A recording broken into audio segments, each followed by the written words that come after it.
ভাষা ভালো করুন। একদমই রত তোমার বাপের কি আছে আমাদের? বাপ তুলে কথা বলবেন। আমি যাচ্ছি ওখানে, আমি যাচ্ছি ওখানে। কোথায়? মালদার রতুয়া 1 নম্বর ব্লকে এসআইআর কেন্দ্রকে ঘিরে শাসক দলের দুই নেতার প্রকাশ্য বচসা ঘিরে তীব্র চাঞ্চল্য। ঘটনায় জড়িত রতুয়া 2 নম্বর পঞ্চায়েত সমিতির সভাপতি আমির উদ্দিন এবং রতুয়া 1 নম্বর পঞ্চায়েত সমিতির কর্মাধ্যক্ষ শেখ মিনুচিনি। দুজনের মধ্যে গালাগালি এবং দেখে নেওয়ার হুমকির ভিডিও ইতিমধ্যেই সোশ্যাল মিডিয়ায় ভাইরাল। আমির উদ্দিনের অভিযোগ, এসআইআর কাজে ধীরগতির প্রতিবাদ জানাতেই তাকে অশালীন ভাষায় গালিগালাজ এবং হুমকি দেওয়া হয়।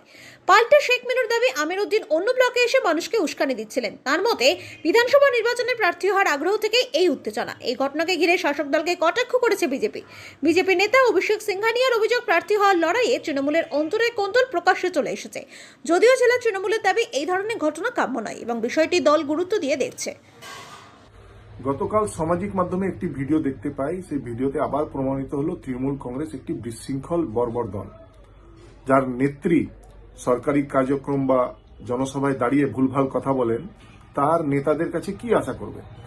রতুয়া 1 নম্বর ব্লকের এসআইআর ক্যাম্পের চলাকালীন তার ক্যাম্পের সামনে তৃণমূল কংগ্রেসের দুই নেতা একে অপরকে বাপমা তুলে গালাগালি করছে, মারামারি করছে। এটা রতুয়া বিধানসভার 2 নম্বর ব্লক।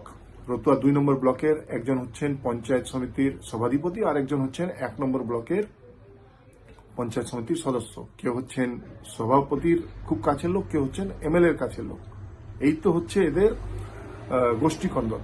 এরা একে অপরকে মানে না, বিশৃঙ্খল একটা দল। এটা রতুয়া বিধানসভায় এখন মারামারি লেগেছে একে অপরের ক্যান্ডিডেট হওয়ার জন্য, তাই এগুলো সব হচ্ছে গোষ্ঠীদ্বন্দ্ব।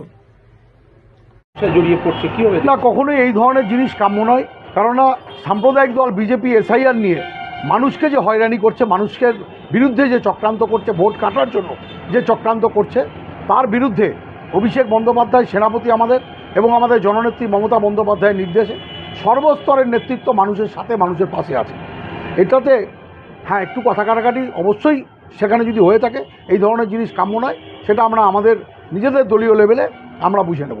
এই নিয়ে বিজেপি বা কংগ্রেস বা সিপিএমের আনন্দিত হওয়ার বা আহ্লাদিত হওয়ার কোনো কারণ নেই। কারণ এখানে কংগ্রেসও শূন্য, সিপিএমও শূন্য। আর বিজেপির যে বিধানসভার কথা বলছেন, সেখানে বিজেপির পা ফেলার কোনো জমি নেই।